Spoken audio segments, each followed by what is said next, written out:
안녕하세요. 잠잘 때 듣는 재미있는 이야기 달림 책방입니다.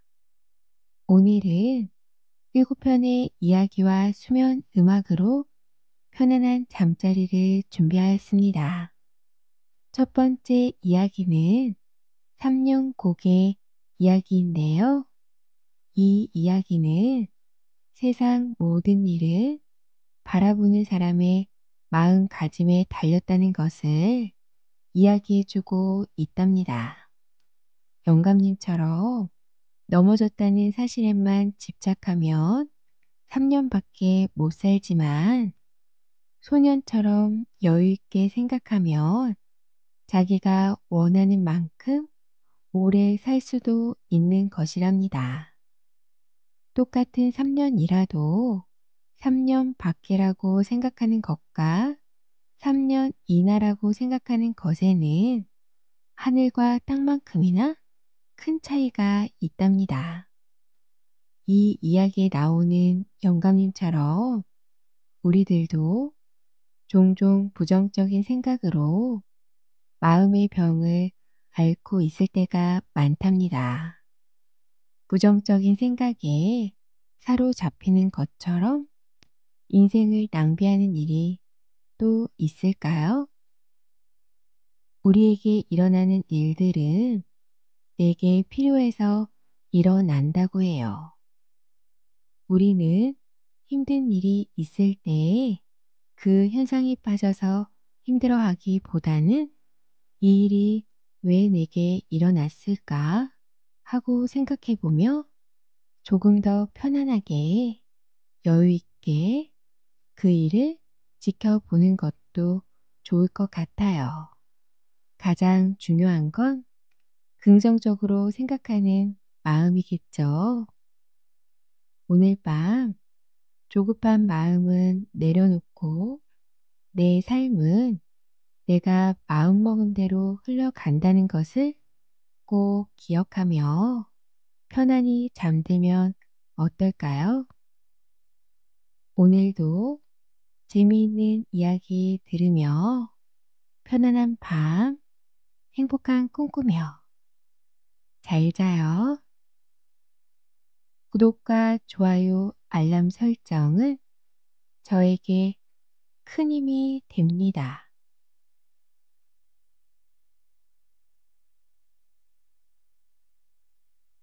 3년 고개. 어느 두메 산골에 3년 고개라는 험한 고개가 있었습니다. 사람들은 그 고개 넘는 것을 무서워하였습니다. 자칫 잘못해 그 고개에서 넘어지면 3년밖에 못 산다는 전설이 있었기 때문입니다. 그래서 고개를 피해 먼 길을 돌아서 다니는 사람이 많았답니다. 3년 고개에서 그리 멀지 않은 마을에 영감님 한 분이 살았습니다. 어느 날 아침밥을 먹고 난 영감님이 할머니에게 말했습니다. 내 장터 마을 김영가 환갑집에 갔다 오리다. 마침 장날이니 장 구경도 하고 잘 됐지. 조심해서 다녀오시오. 술을 드시거든 고개를 피해 오시구려. 할머니가 당부했습니다. 잔칫집에는 사람들이 많았답니다. 마침 장날이라 장도 보고 잔칫집에도 들릴 겸 온 사람들이었습니다. 이 사람 아무쪼록 오래오래 살게나 100살까지 살아야지. 영감님은 환갑을 맞은 친구에게 축하 인사를 했습니다. 자네도 오래 살아야지. 와줘서 고맙네. 친구는 무척 반가워했습니다. 영감님은 푸짐하게 장만한 잔치 음식을 배불리 먹었습니다. 아는 친구들이랑 어울려 술도 거나하게 마셨습니다. 복 많은 노인이야. 환갑잔치를 저렇게 걸게 하기도 어렵지. 영감님은 환갑 맞은 친구를 부러워했답니다. 잔칫집에서 나온 영감님은 생선 가게로 가서 조기 2마리를 샀습니다. 모처럼 잘 먹었고 이제 집으로 가야지. 영감님은 트림을 하며 바쁘게 장에서 나왔습니다. 어느새 해는 서산 위로 기울고 있었습니다. 이거 늦었고 빨리 걸어도 해 지기 전에 집에 닿기 어렵겠는걸. 영감님은 중얼거리며 걸음을 빨리 했습니다. 영감님이 3년 고개에 닿았을 때는 땅거미가 깔리고 있었습니다. 어둡기 전에 고개를 넘어가야지. 영감님은 걸음을 재촉했습니다. 그러면서도 넘어질까봐 조심조심 걸음을 떼어 놓았습니다. 고개 위에 올라서니 이미 해는 지고 어둑어둑 했습니다. 숲에서 여우는 소리가 섬뜩하게 들려왔습니다. 영감님은 부랴부랴 고갯길을 내려갔습니다. 그런데 그만 어이쿠 돌뿌리에 발이 걸려 앞으로 고꾸라지고 말았습니다. 아이고 이제 죽었구나. 영감님은 울상이 되어 중얼거렸습니다. 3년 고개에서 넘어졌으니 큰일도 보통 큰일이 아니었습니다. 아이고 이 일을 어쩌누. 이제 3년밖에 못 살게 됐으니. 영감님은 눈앞이 캄캄했습니다. 집에 돌아온 영감님은 몸져 눕고 말았습니다. 영감, 무슨 일로 그러시오? 장에서 좋지 않은 일이 있었나 보구려. 할머니가 걱정스럽게 물었습니다. 아버님, 왜 그러십니까? 무슨 걱정이 되는 일이라도 있으신지요? 아들도 걱정이 되어 물었습니다. 3년 고개에서 넘어졌단다. 이제 3년밖에 못 살게 됐으니 이 일을 어쩌면 좋단 말이냐. 영감님은 한숨을 쉬며 대답했습니다. 아이고 저런, 조심하라고 그렇게 당부했는데 이게 무슨 날벼락이란 말이오. 할머니가 울음을 터뜨렸습니다. 정말 큰일이네요. 아버님, 이 일을 어쩌지요. 아들도 덩달아 울먹였습니다.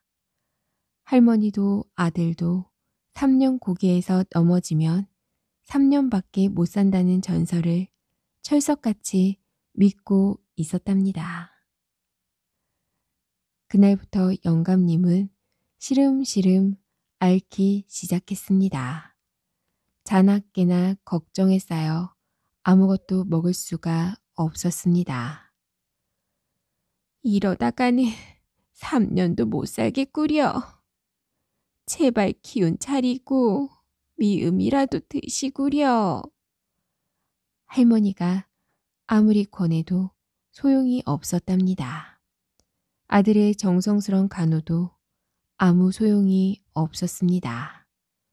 온 집안이 슬픔에 빠져 있던 어느 날이었습니다. 소문을 듣고 이웃 마을에 사는 한 소년이 영감님을 찾아왔습니다. 틀림없이 영감님 병을 낫게 해주겠다는 영리하게 생긴 소년이었습니다. 할아버지, 제가 액 데우는 법을 알고 있어요. 뭐라고? 액 데우는 법을 안다니. 그게 무슨 소리냐? 영감님은 귀가 번쩍 뜨여 자리에서 벌떡 일어났습니다. 할아버지, 지금 당장 3년 고개로 가셔서 힘 닿는 데까지 여러 번 넘어지세요. 그러면 오래오래 사실 수 있어요. 소녀는 너무도 뜻밖의 말을 하였습니다. 뭐라고? 지금 나보고 당장 죽으라는 얘기냐? 이노, 당장 나가. 썩 나가 이노. 영감님은 머리 끝까지 화가 나서 고래고래 소리를 질렀습니다. 아니에요, 할아버지. 제 말을 잘 들어보세요. 한 번 넘어지면 3년은 사시지요. 그러니까 2번 넘어지면 6년, 3번 넘어지면 9년을 사실 수 있잖아요. 그러니 많이 넘어지실수록 오래 사시게 되는 거예요. 소녀는 자신 있게 말했습니다. 그거 참 듣고 보니 내 말이 맞을 것도 같구나. 그래, 정말 그렇겠구나. 영감님은 고개를 끄덕였습니다. 그러다가 소년의 손을 덥석 잡고 좋아했답니다. 영감님은 기운을 내서 헐레벌떡 3년 고개로 달려갔습니다. 신령님, 제가 구르는 수만큼 오래오래 살게 해주십시오. 이렇게 말한 영감님은 고개에서 넘어지고 또 넘어졌습니다. 그러다가 아예 떼굴떼굴 구르기 시작했습니다. 18만 년이나 산 동박삭이란 사람도 이 고개에서 6만 번 굴렀느니라. 어디선가 이런 소리가 들렸습니다. 아이고, 예, 삼천갑자 동박사기가 여기서 6만 번이나 굴렀다고요.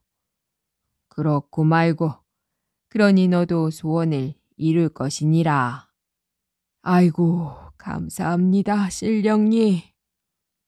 소년이 근처에서 숨어서 내는 소리인 줄도 모르고 영감님은 신이 나서 떼굴떼굴 자꾸 굴렀습니다. 그 뒤로 영감님은 기운을 차리고 오래오래 잘 살았답니다.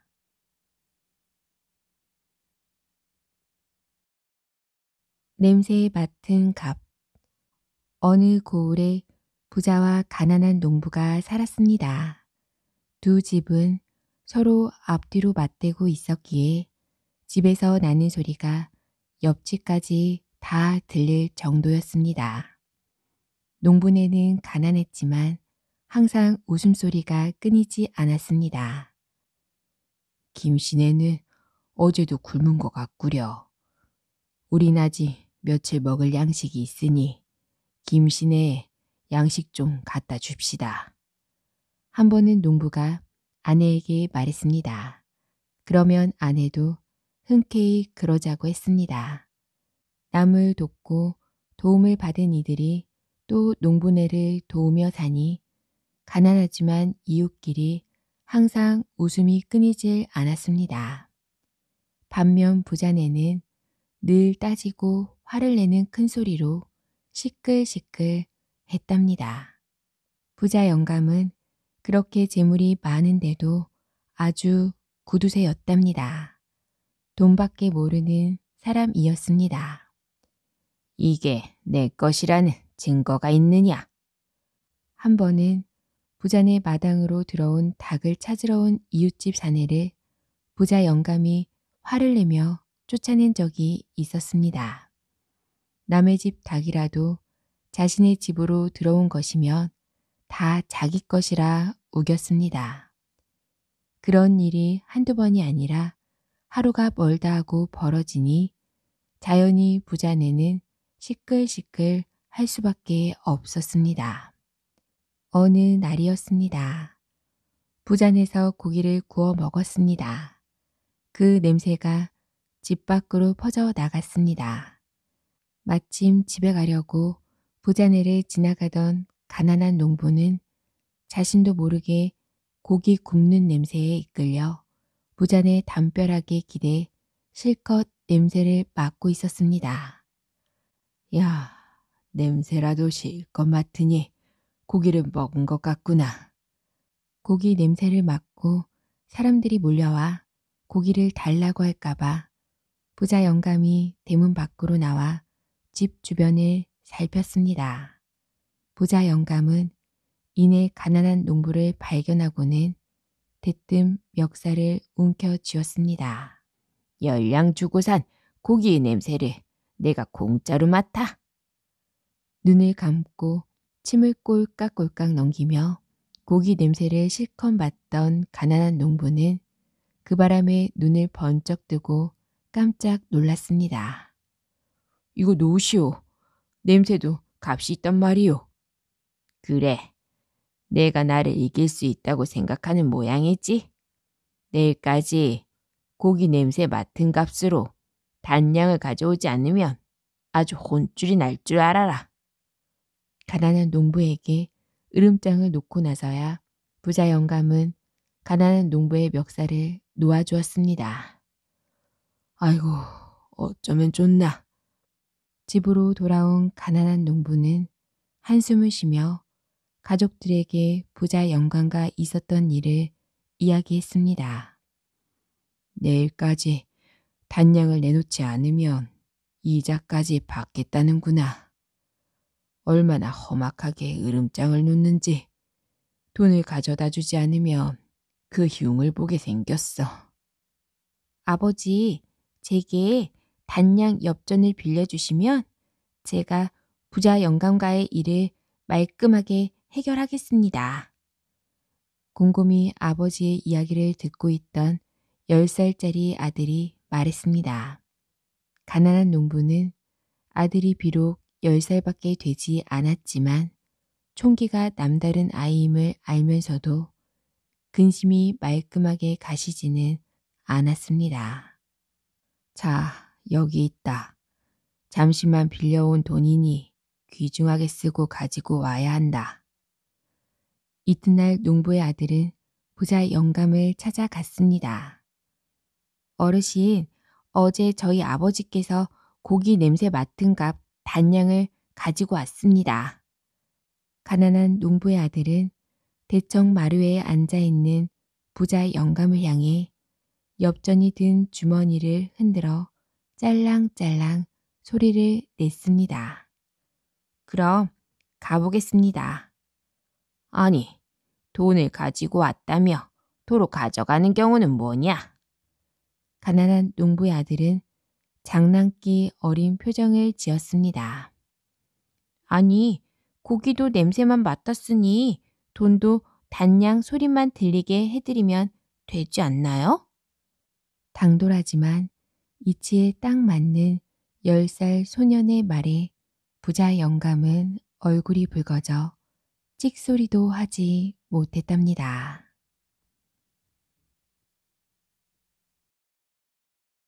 파리 공주. 옛날 옛적 먼 나라에 오구대왕과 길대 부인이 살았습니다. 부부는 어느 것 하나 부러울 게 없었지만 딱 한 가지 걱정이 있었습니다. 오랫동안 자식이 없다는 것이었습니다. 비나이다, 비나이다. 부디 저희에게 자식을 하나 내려주소서. 부부는 매일같이 하늘에 빌고 빌었습니다. 그 정성에 하늘도 감동했는지 마침내 길대 부인이 아기를 가졌답니다. 10달이 지나자 아기가 태어났는데 귀여운 딸이었습니다. 부부는 뜰 듯이 기뻐하며 궁궐이 떠들썩하게 잔치를 벌였습니다. 그런 뒤에 다시 하늘에 빌었습니다. 비나이다, 비나이다. 부디 대를 이어 임금이 될 아들 하나만 낳게 해주소서. 길대 부인은 다시 아기를 가졌습니다. 그런데 낳고 보니 이번에도 딸이었습니다. 다음에도 딸, 또 다음에도 딸. 부부가 아무리 정성을 다해 빌어도 계속 딸만 낳았습니다. 어느새 오구대왕과 길대 부인에겐 6명의 공주가 생겼습니다. 조급해진 오구대왕은 이번이 마지막이다 생각하고 가지고 있던 보석 중에 가장 귀한 것을 바쳐 하늘의 제사를 지냈습니다. 비나이다, 비나이다. 이번에는 제발 아들을 낳게 해주소서. 또다시 딸을 주신다면 저는 그 아이를 제 자식으로 생각하지 않을 것입니다. 오구대왕이 간절히 기도를 드린 날 밤 길대 부인은 꿈을 꾸었습니다. 하늘이 두 갈래로 갈라지더니 눈부신 구슬이 내려와 입안으로 쏙 들어오는 꿈이었습니다. 다음 날 아침 길대 부인은 오구대왕에게 꿈 이야기를 들려주었습니다. 허허, 부인, 이번에야말로 하늘이 우리에게 왕자를 내려주시나 보오. 오구대왕은 너무 기뻐 절로 웃음이 터져 나왔습니다. 마침내 10달 뒤 길대 부인은 7번째 아기를 낳았습니다. 아기의 울음소리가 얼마나 컸는지 옳거니 저건 틀림없는 사내 아이의 울음소리였다.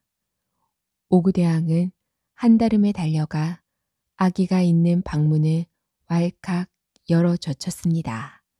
그런데 길대 부인과 몸종들이 흐느껴 울고 있는 게 아니겠습니까? 아기는 또 딸이었습니다. 그렇게 지성으로 빌고 빌었건만. 오구대왕은 얼굴이 돌처럼 굳어진 채 온몸을 부들부들 떨었습니다. 불같이 화를 내며 하늘에 대고 소리쳤습니다. 어찌 이리도 야속하십니까?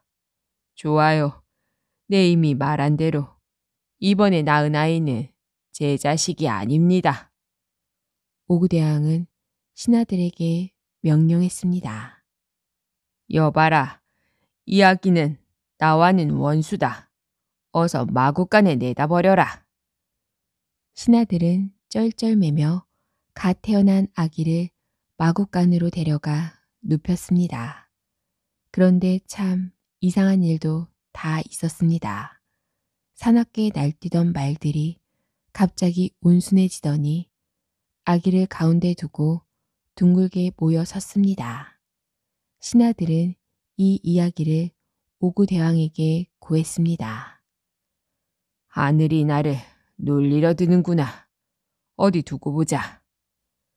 오구대왕은 너무 화가 나서 이미 제정신이 아니었습니다. 여봐라, 지체 없이 아기를 깊은 산속에 내다 버려라. 마마, 아기에게 마지막으로 젖이라도 물리게 해주세요. 길대 부인은 오구대왕 앞에 나가 울며 불며 매달렸습니다. 오구대왕은 못 이기는 척하며 그 자리를 떠났습니다. 길대 부인은 마곡간으로 가 아기에게 젖을 물렸습니다. 너를 지켜주지 못하는 이 어미를 용서하렴. 태어나자마자 버림받은 불쌍한 우리 공주. 그래, 내 이름은 파리공주다. 잊지 말아라. 파리공주야. 다음 세상에서 만나면 2번 다시 헤어지지 말자꾸나. 허겁지겁 젖을 빨던 파리공주는 이내 길대 부인의 품에서 잠이 들었습니다. 신하들은 잠든 파리공주를 안고 깊은 산속으로 들어갔습니다. 파리공주님, 소인들을 용서하소서. 파리공주를 풀숲에 내려놓는 신하의 손이 떨렸습니다. 어느새 어둠이 깃들며 짐승들의 울부짖는 소리가 들려왔습니다. 신하들은 겁에 질려 파리공주를 뒤로하고 서둘러 산을 내려왔습니다. 그런데 바리공주를 버린 그날부터 오구대왕이 시름시름 앓기 시작했습니다. 이 약 저 약 좋다는 약은 다 써봤지만 해가 갈수록 점점 나빠지기만 했답니다. 어느덧 15년이라는 긴 세월이 흘렀습니다. 오구대왕은 자리에 꼼짝없이 누워 죽을 날만 기다리게 되었습니다. 그 무렵 온 나라 안에 오구대왕의 병은 저승세계에 있는 동대산 약수를 먹어야 낫는다는 소문이 나돌았습니다. 길대 부인은 약수를 구하려고 날래고 용감한 군사들을 몇 번이나 보냈지만 누구 하나 돌아오지 못했습니다. 신하들은 신하들대로, 군사들은 군사들대로 자기 차례가 올까 꾀병을 앓는 통에 궁궐 안에서는 멀쩡한 사람이 없었습니다. 길대 부인은 이것도 못할 짓이라고 생각했습니다. 국리 끝에 길대 부인은 첫째 공주를 불렀습니다. 아버지 병을 고치기 위해 수천 리 밖 저승세계에 가서 약수를 떠올 수 있겠느냐. 어머니, 저는 지금까지 단 한 번도 궁궐 밖에 나가본 적이 없습니다. 그런데 어떻게 그 먼 저승세계를 찾아갈 수 있겠어요. 제가 헤매는 동안 혹여 아버님께서 돌아가시기라도 한다면. 첫째는 억지로 눈물까지 찍으며 흐느꼈습니다. 길대 부인은 하는 수 없이 둘째 공주를 불렀습니다. 둘째야, 아버지 병을 고치기 위해 저승세계에 가서 약수를 떠오겠느냐. 어머니도 참, 언니도 못 가는 저승세계를 제가 어찌 다녀오겠어요. 길대 부인은 차례차례 6 공주에게까지 물었지만 대답은 한결같았습니다. 딸 자식들까지 모두 저 모양이니 누가 이 일에 나설꼬. 길대 부인이 슬픔에 잠겨 있는데 한 신하가 머리를 조아렸습니다. 마마, 한 가지 방법이 있긴 하온데 15년 전에 산속에 버린 바리 공주님을 찾아 이 일을 시켜보심이 어떠하온지요. 그렇게만 된다면 오죽이나 좋겠소. 설사 바리 공주가 저승세계에 가지 않겠다 해도 공주만 살아있다면 더 바랄 것이 없겠소. 그날로 군사들은 온 나라 안을 뒤져 바리 공주를 찾았습니다. 그런데 바리 공주는 어떻게 되었을까? 산 짐승들은 젖먹이 바리 공주를 잡아 먹기는커녕 오히려 젖을 물려 귀하게 돌보았습니다. 날 짐승들은 바리 공주를 두 날개로 잘 보듬어 따뜻하게 보살폈답니다. 그러던 어느 날 바리 공주는 약촉해는 늙은 부부의 눈에 띄었습니다. 아니, 이런 곳에 웬 아기가? 짐승들조차 함부로 하지 못하는 걸 보니 이 아기는 하늘이 돌봐주시는 게 틀림없구나. 부부는 바리 공주를 자신의 움막집으로 데려가 정성을 다해 키웠습니다. 바리 공주는 무럭무럭 자라 15 처녀가 되었습니다. 하루는 바리 공주가 잠을 자고 있는데 꿈속에서 나지막한 목소리가 들려왔습니다. 듣거라. 너는 오구대왕과 길대 부인의 7번째 딸인 바리 공주이니라. 지금 내 아버지가 죽을 병에 걸렸단다. 그래서 군사들이 너를 찾으러 올 것이다. 그를 만나거든 주저하지 말고 궁궐로 따라가거라. 바리공주는 깜짝 놀라 눈을 떴습니다. 그때 멀리서 사람들의 목소리가 들려왔습니다. 공주가 나가보니 한 무리의 군사들이 산을 오르고 있었습니다. 그 중에 대장인 듯한 남자가 바리공주에게 다가왔습니다. 내 이름이 무엇이냐? 바리공주는 꿈속에서 들은 말을 떠올리며 침착하게 대답했습니다. 오구대왕과 길대 부인의 7번째 딸인 바리공주입니다. 공주님, 그동안 얼마나 고생이 많으셨습니까? 어서 저희를 따라 궁궐로 가시지요. 군사들은 바리공주 앞에 무릎을 꿇고 머리를 조아렸습니다.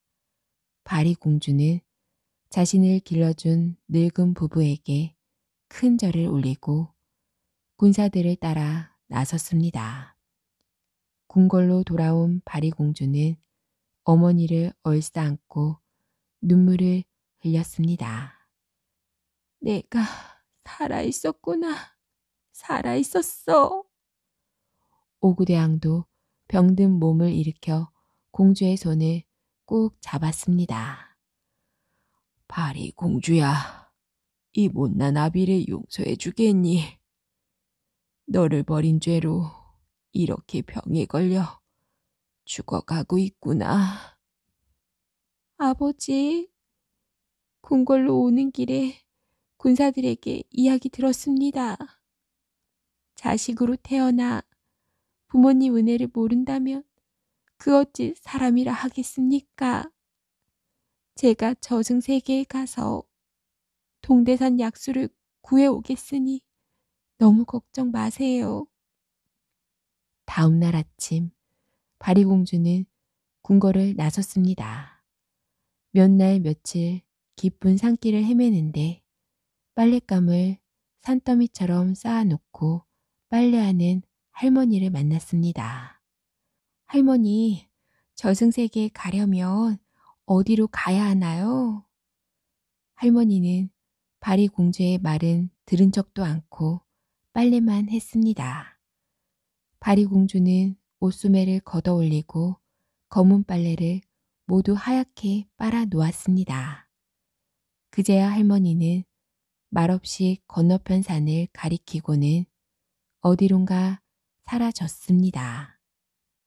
바리공주가 그 산을 넘자 할아버지 두 분이 바둑을 두고 있었습니다. 저승세계에 가려면 어디로 가야 하나요?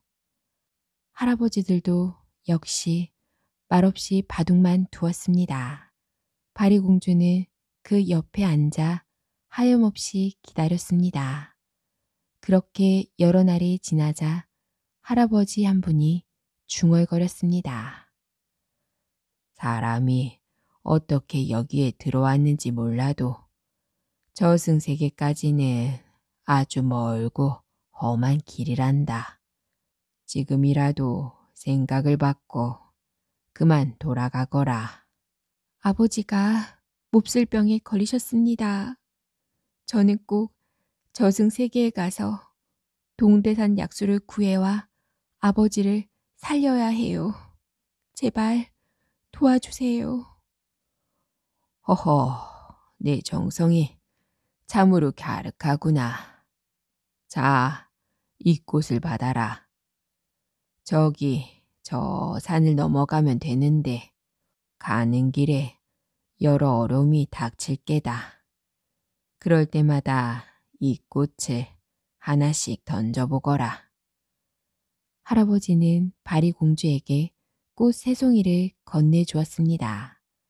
바리공주는 꽃 3송이를 옷 속 깊이 넣었습니다.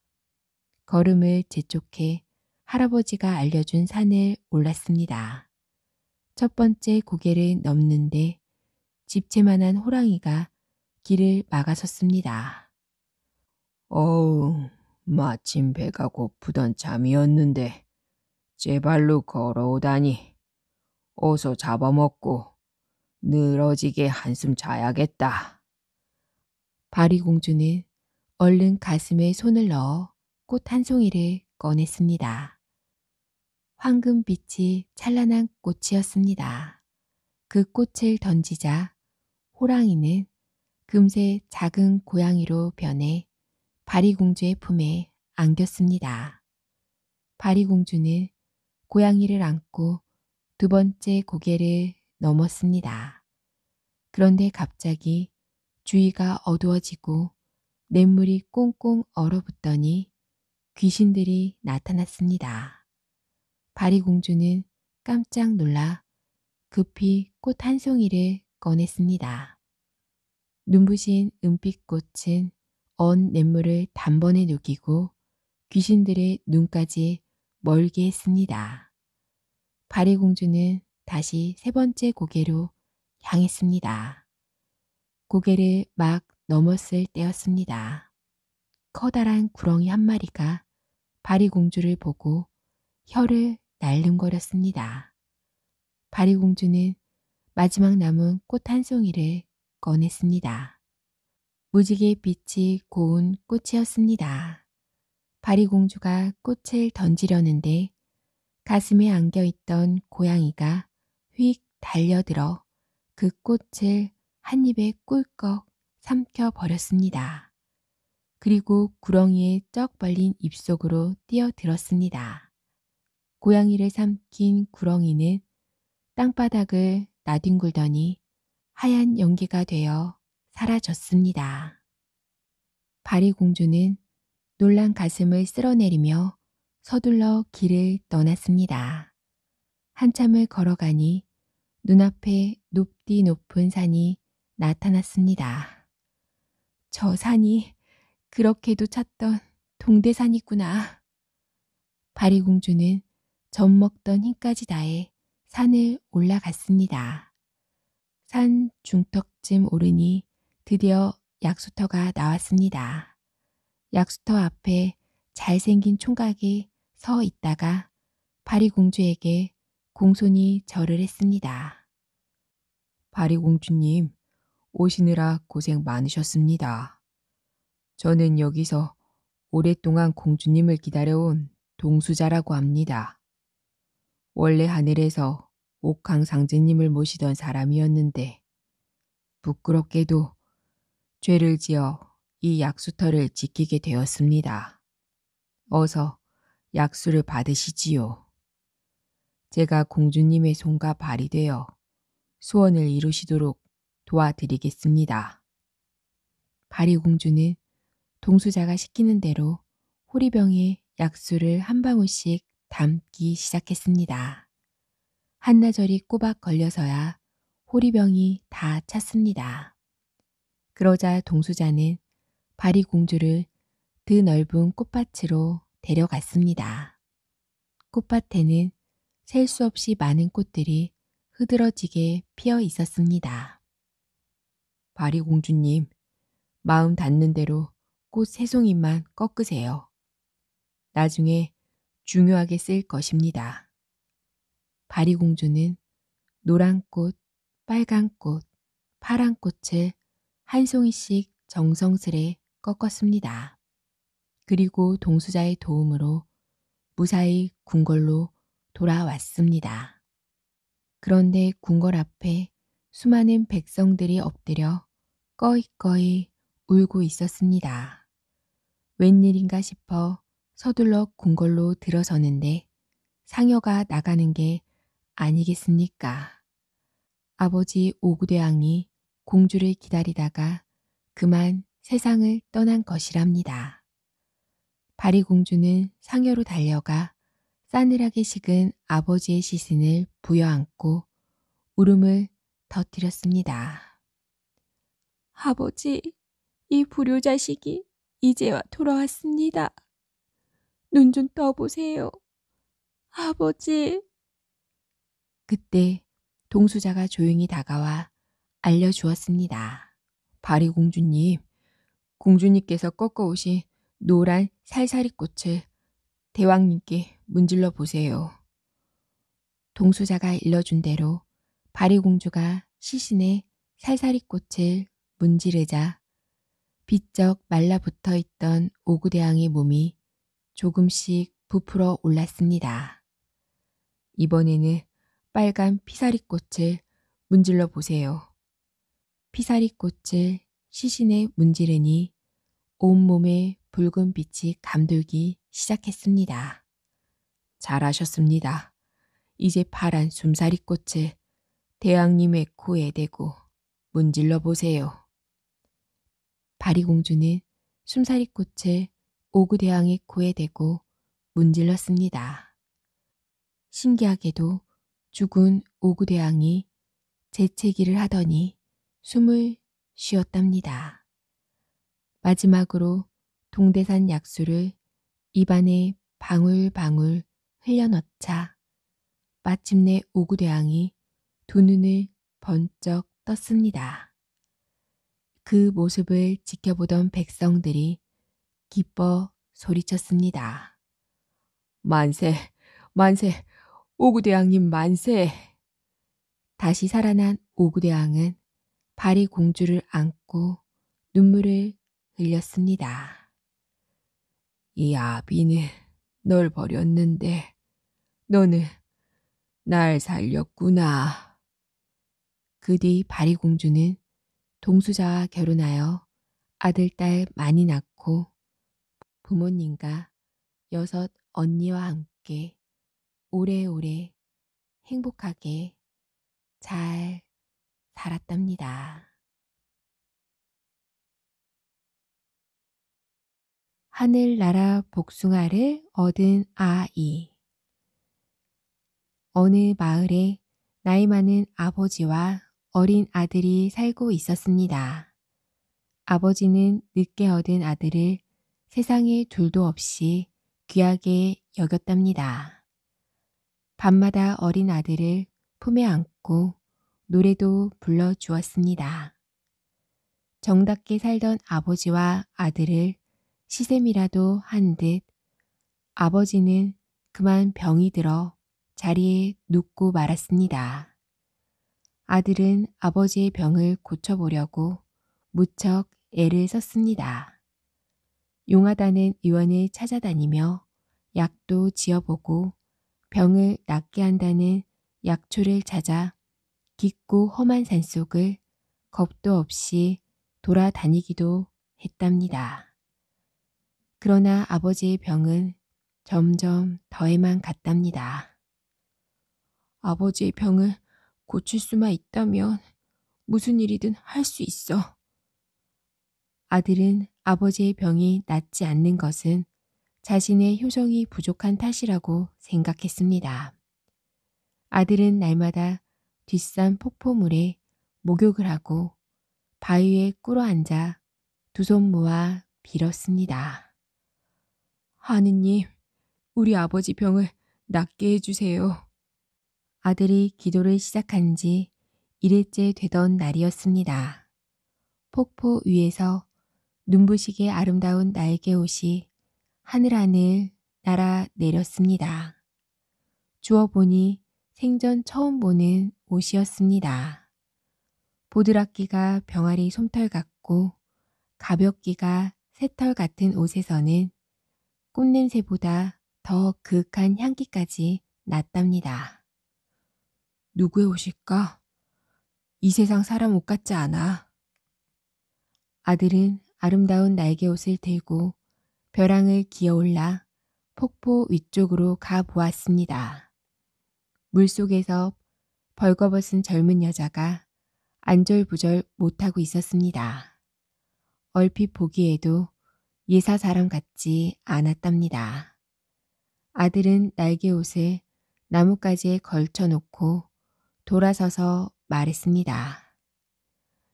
이 옷이 폭포 아래로 날아왔기에 주워 왔습니다.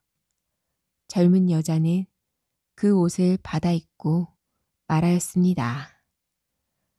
저는 하늘나라 선녀인데 목욕을 하던 중에 날개옷이 날아가 버려서 애를 태우던 참이었습니다. 그 옷이 없으면 저는 하늘나라로 돌아갈 수가 없답니다. 하늘나라라는 말을 들은 아들은 자기도 모르게 선녀의 옷자락을 붙잡고 무릎을 꿇었습니다. 아, 선녀님, 저를 좀 도와주세요.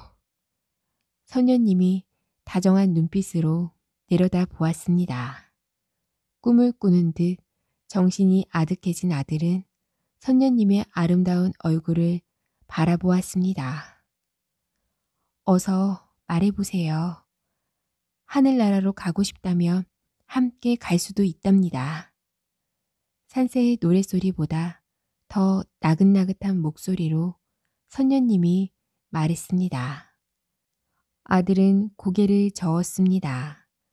아무리 하늘나라가 살기 좋고 아름답다 해도 병든 아버지를 두고는 갈 수가 없었답니다. 더구나 아버지는 세상 그 무엇보다 자기를 귀하게 여기는 분이었습니다. 선녀님, 제발 우리 아버지를 살려주세요. 두 손을 모아 쥔 아들이 간절하게 말했습니다. 아버지를 살려달라니요. 선녀님이 아들의 손을 살포시 잡고 물었습니다. 아버지께서 앓고 계신데 아무리 약을 써봐도 효험이 없습니다. 오늘도 아버지를 낫게 해달라고 하늘에 빌고 있는데 날개옷이 날아온 거예요. 아들의 소원을 들은 선녀님이 빙그레 웃었습니다. 걱정 말아요. 제가 하느님께 말씀드려 하늘나라 복숭아를 따다 드리겠습니다. 그 복숭아를 드시면 아버님의 병은 씻은 듯 나을 거예요. 아, 선녀님, 이 은혜를 어떻게 갚아야 하나요? 아들이 넙죽 엎드려 절을 했답니다. 은혜라니요. 당치 않아요. 제가 당신의 은혜를 갚는 것이지요. 선녀님이 두 손을 모으고 하늘을 우러러 보았습니다. 그러자 하늘에서 오색 구름이 내려오더니 선녀님 곁에 어리었습니다. 선녀님은 그 구름에 휩싸여 하늘로 올라갔습니다. 아들은 꿈인지 생시인지 모른 채 하늘을 바라보며 서 있었습니다. 얼마 후에 오색 구름이 다시 내려왔습니다. 구름이 걷히자 선녀님의 고운 모습이 나타났습니다. 선녀님의 손에는 잘 익은 복숭아 2개가 들려 있었습니다. 아들이 눈에서 눈물이 주르르 흘러내렸습니다. 하늘나라 복숭아를 받아든 아들은 거듭거듭 절을 했습니다. 아들이 절을 하는 사이 또다시 오색 구름이 일어 선녀님의 몸을 휘감고 올라갔습니다. 고맙습니다. 정말 고맙습니다. 아들은 선녀님의 모습이 사라질 때까지 손을 흔들었습니다. 오색 구름이 자취도 없이 사라지자 아들은 복숭아를 품에 안고 서둘러 산을 내려왔습니다. 아버지, 아버지. 아들은 엎어질 듯 넘어질 듯 숨가쁘게 집으로 달려왔습니다. 병든 아버지는 힘없이 아들을 올려다 보았습니다. 하늘나라 복숭아를 구해왔어요. 이 복숭아를 잡수시면 아버지의 병이 씻은 듯 낫는데요. 아들은 아버지의 몸을 일으켜 안고 복숭아를 잡수시게 해드렸습니다. 아버지는 복숭아를 먹고 기운을 차렸습니다. 언제 알았냐는 듯 건강해졌답니다. 아버지, 정말 다행이에요. 이제 건강하게 오래오래 사셔야 해요. 아버지는 예전처럼 아들을 바라보며 노래를 불러주었답니다.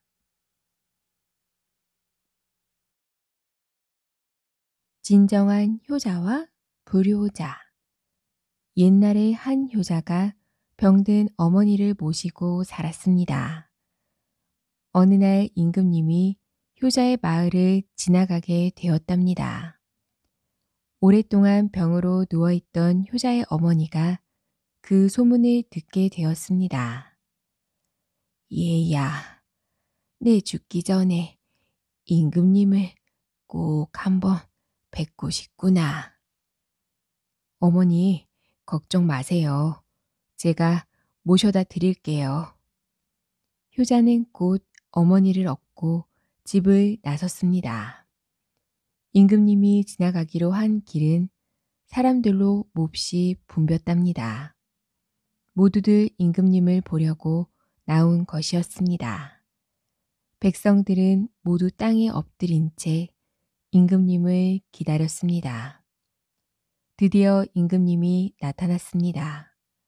그런데 엎드린 사람들 가운데 유난히 혼자만 꼿꼿이 서 있는 사람이 하나 있었습니다. 바로 그 효자였습니다. 그대는 어찌하여 어머니를 업고 그렇게 서 있는가? 이상하게 여긴 임금님이 물었습니다. 저는 먼 곳에 사는 가난한 농사꾼이옵니다. 제 어머니는 오랫동안 병을 앓고 계시온데 돌아가시기 전에 임금님을 한번 뵙는 게 소원이라고 하시기에 이렇게 어머니를 모시고 왔사옵니다. 그리고 이왕이면 더 잘 보시라고 이렇게 서 있는 것이옵니다. 아무리 그래도 그렇지 정말 무엄하게 짝이었구나. 한 신하가 큰 소리로 꾸짖었습니다. 소인이 지은 죄를 용서하여 주시옵소서. 효자는 어머니를 업은 채 임금님 앞에 무릎을 꿇었습니다. 어허, 그냥 놔두어라. 저 젊은이야말로 이 나라에서 제일 가는 효자로다. 임금님은 오히려 신하를 나무라며 농사꾼 청년을 크게 칭찬하였습니다. 그대는 세상에서 가장 소중한 효의 본보기를 보였으니 네, 후한상을 내리겠노라. 효자는 큰 상을 받고 덩실덩실 춤을 추며 집으로 돌아왔답니다. 효자가 사는 이웃 동네에는 불효자로 소문이 자자한 사람이 살고 있었습니다. 그 불효자는 효자가 상을 탔다는 소문에 귀가 쫄깃해졌습니다. 옳지. 마침 어머니가 병이 나셨으니 나도 업고 가봐야겠다. 임금님이 궁궐로 돌아가시다 보면 내게도 큰 상을 내리실 게 틀림없어. 불효자는 어머니를 모시고 길 떠날 채비를 했습니다. 아니, 내가 뭘 잘했다고 상을 받아. 어미를 매일 부려먹어서 병까지 나게 해놓고는 상은커녕 벌을 받아 마땅하지. 왜 그렇게 재수없는 소리만 하세요? 어머니는 제가 시키는 대로 임금님 뵙는 게 소원이라고만 하면 됩니다. 안 그러면 길가에 버리고 갈 거예요. 화가 난 아들은 퉁명스럽게 말했습니다. 아들의 못된 성질을 아는 어머니는 그 말을 듣고 덜컥 겁이 났습니다. 알았다. 내가 시키는 대로 할 테니 제발 화를 내지 말거라. 불효자는 아픈 어머니를 걸어가게 했답니다. 임금님이 지나가실 때가 되어서야 어머니를 업었습니다. 그러고는 엎드린 사람들 사이에 턱 버티고 섰습니다. 가마를 타고 가던 임금님이 그 불효자를 보았습니다. 임금님은 불효자를 불러 그 자리에 서 있는 이유를 물었습니다. 제 어머니는 임금님을 한번 뵙는 게 평생 소원이셨습니다. 오호, 그래서 어머니를 업고 먼 길을 왔단 말이냐.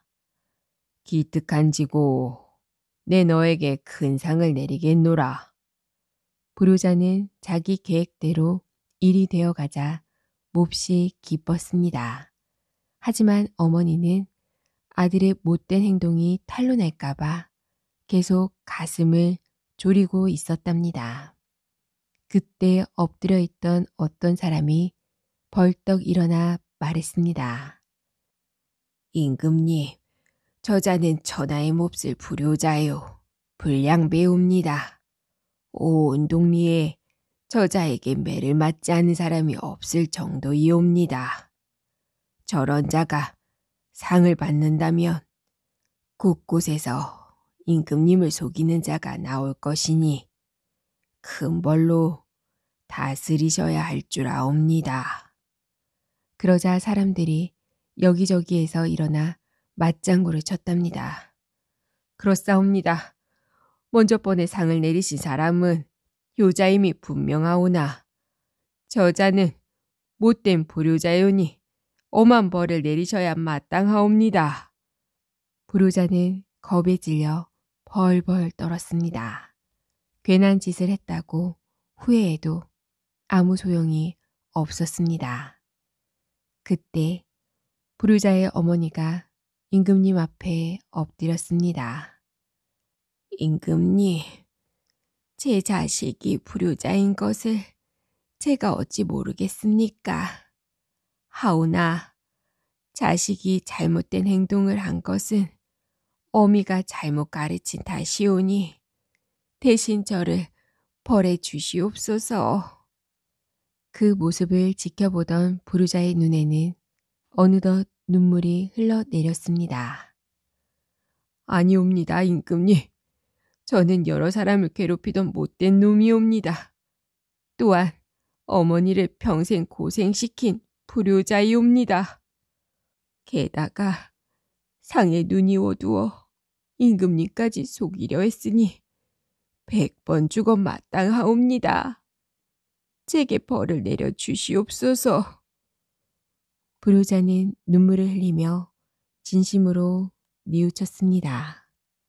그 모습을 지켜본 임금님이 조용히 말했습니다.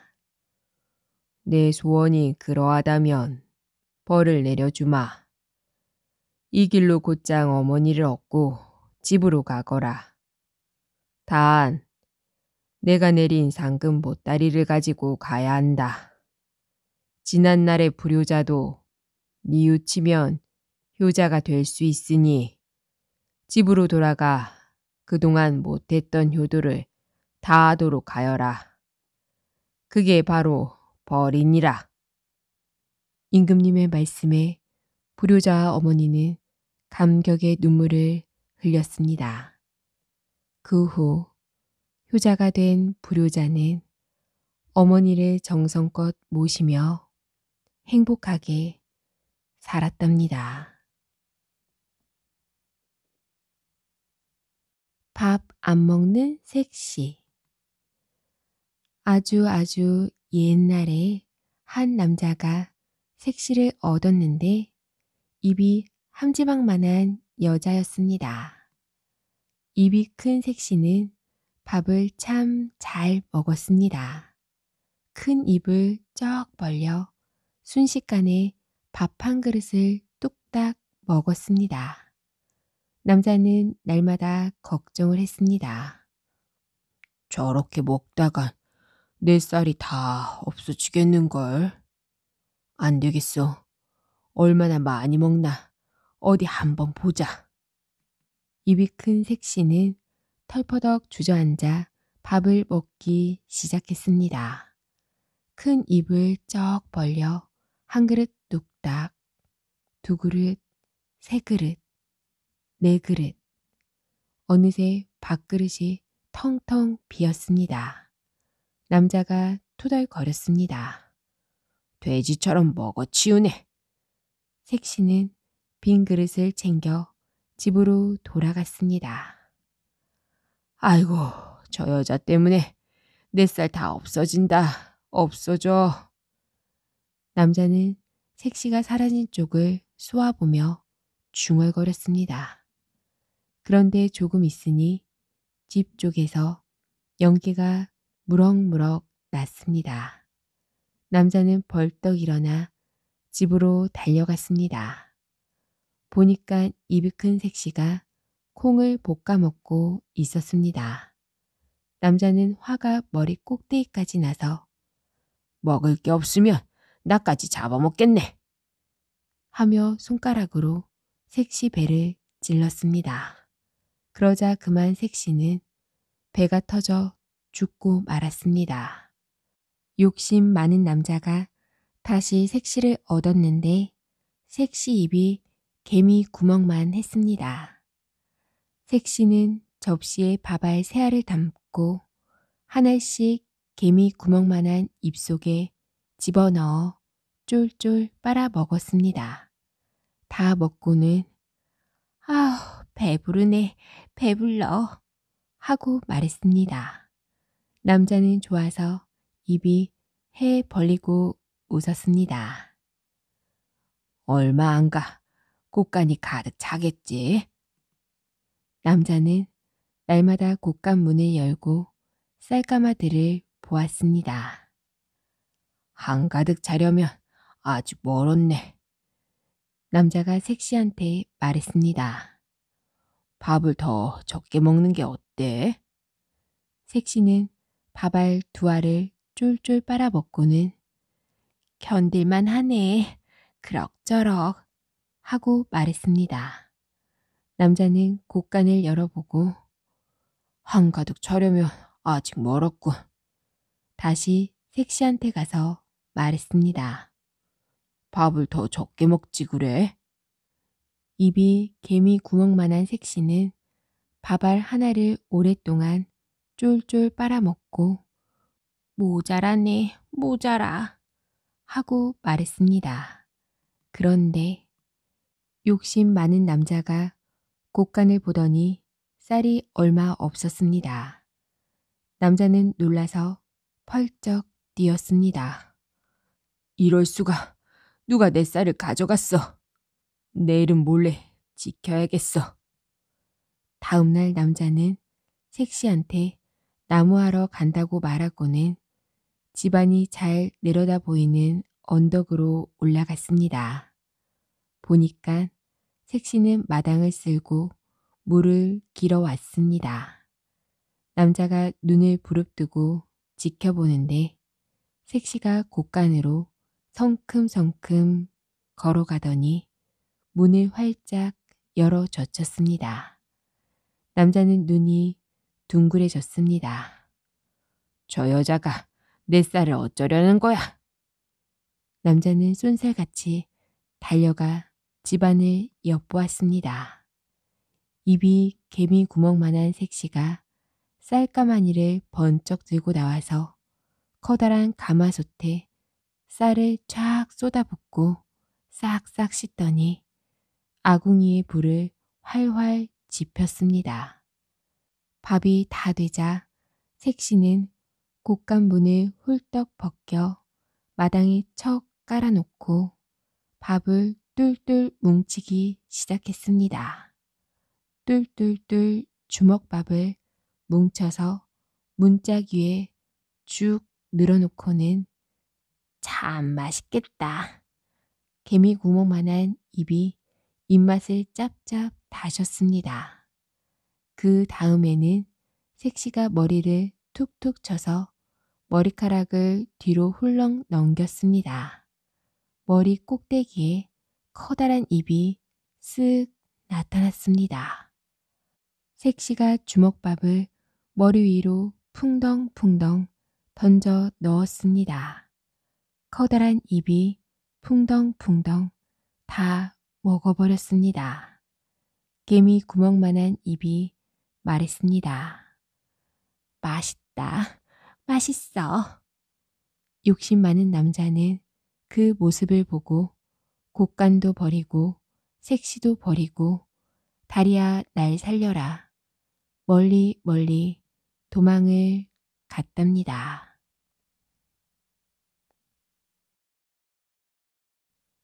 도깨비와 버들잎. 옛날에 가난한 나무꾼이 세 딸을 데리고 살았습니다.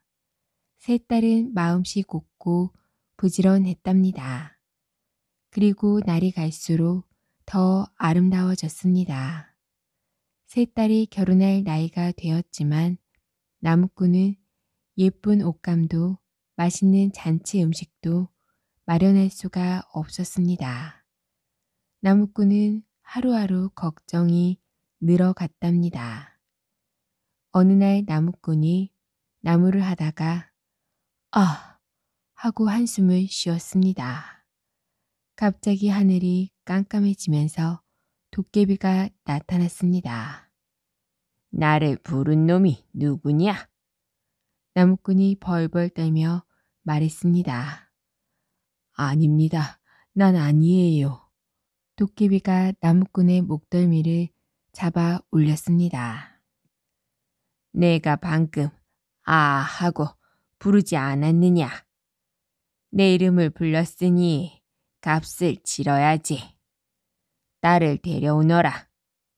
안 그러면 내 목숨을 가져가겠다. 나무꾼이 눈물을 흘리며 세 딸에게 도깨비의 말을 전했습니다. 첫째 딸이 말했습니다. 걱정 마세요. 아버지, 제가 가겠어요. 첫째는 목욕을 하고 새 옷을 입고 숲으로 갔습니다. 도깨비가 첫째를 등에 업고 깊고 깊은 땅속 나라로 날아갔습니다. 도깨비는 대궐같이 으리으리한 집에 첫째를 내려놓았습니다. 나는 사흘 뒤에 돌아올 거다. 그동안 이걸 먹어라. 도깨비가 첫째한테 사람의 다리 뼈다귀를 주었습니다. 만약 내 말을 어긴다면 무서운 일이 생길 것이다. 도깨비가 사라지자 첫째는 뼈다귀를 지붕 위로 던져버렸습니다. 사흘 뒤에도 도깨비가 돌아와 물었습니다. 내가 준 것을 먹었겠지. 첫째가 고개를 끄덕였습니다. 도깨비가 소리쳤습니다. 쿵쿵 뼈다귀야 걸어라. 그러자 지붕 위에서 뼈다귀가 벌떡 일어나 쿵쿵 걸어왔습니다. 도깨비는 첫째를 붙잡아 목을 부러뜨리고 구석방에 던져버렸습니다. 아무것도 모르는 나무꾼이 나무를 하다가 또 아! 하고 한숨을 쉬었습니다. 하늘이 깜깜해지면서 도깨비가 나타났습니다. 딸을 데려오지 않으면 내 목숨을 가져가겠다. 이번에는 둘째 딸이 숲으로 갔습니다. 도깨비가 둘째를 땅속 집으로 데려가 다리 뼈다귀를 주었습니다. 나는 사흘 뒤에 돌아올 거다. 그동안 이걸 먹어라. 도깨비가 사라지자 둘째는 뼈다귀를 아궁이에 집어넣고 재로 덮었습니다. 사흘 뒤에 도깨비가 돌아와 물었습니다. 내가 준 것을 먹었겠지. 둘째가 고개를 끄덕였습니다. 도깨비가 소리쳤습니다. 쿵쿵 뼈다귀야 걸어라. 아궁이에서 뼈다귀가 벌떡 일어나 쿵쿵 걸어 나왔습니다. 도깨비는 둘째를 붙잡아 목을 부러뜨리고 구석방에 던져버렸습니다. 두 딸을 도깨비에게 보내고 걱정이 늘어난 나무꾼이 저도 모르게 아 하고 한숨을 쉬었습니다. 하늘이 캄캄해지면서 도깨비가 나타났습니다. 나를 불렀느냐? 마지막 남은 딸을 내게 데려오너라. 나무꾼은 하늘이 무너지고 땅이 꺼지는 것 같았습니다. 셋째 딸이 아버지를 위로했습니다. 걱정 마세요, 아버지. 제가 가겠어요. 셋째는 목욕을 하고 새 옷을 입고 숲으로 갔습니다. 도깨비를 보고 셋째가 물었습니다. 당신이 저를 데려가실 분인가요? 그래, 내가 무섭겠지. 저는 당신이 무섭지 않아요. 도깨비가 껄껄 웃고는 셋째를 땅속 집으로 데려갔습니다. 도깨비가 말했습니다. 나는 사흘 뒤에 돌아올 거다. 그동안 이걸 먹어라. 도깨비가 셋째한테 다리 뼈다귀를 주고 사라졌습니다. 뼈다귀를 안아들고 셋째는 생각하고 또 생각했습니다. 셋째가 아궁이에 뼈다귀를 집어넣고 불을 활활 피웠습니다. 불에 타고 남은 재를 싹싹 버냈습니다. 재 속에서 뼈 조각을 골라내어 콩콩 찧었습니다. 가루가 된 뼈와 재를 보자기에 담고 돌돌 말아 배에 찼습니다. 도깨비가 돌아와 셋째에게 물었습니다. 내가 준 것을 먹었겠지. 그럼요. 먹고 말고요. 도깨비가 소리쳤습니다. 쿵쿵 뼈다귀야 걸어라. 그러자 셋째의 배에서 소리가 났습니다. 나갈 수가 없어요. 나갈 수가 없어요. 도깨비가 집이 들썩거리도록 크게 웃었습니다. 이제야 나한테 어울리는 신부를 만나게 됐군. 이걸 받아. 당신에게 주는 선물이다. 도깨비가 방 열쇠가 달린 꾸러미를 셋째에게 주었습니다. 도깨비가 나가 있는 동안 셋째는 방들을 열어보았습니다.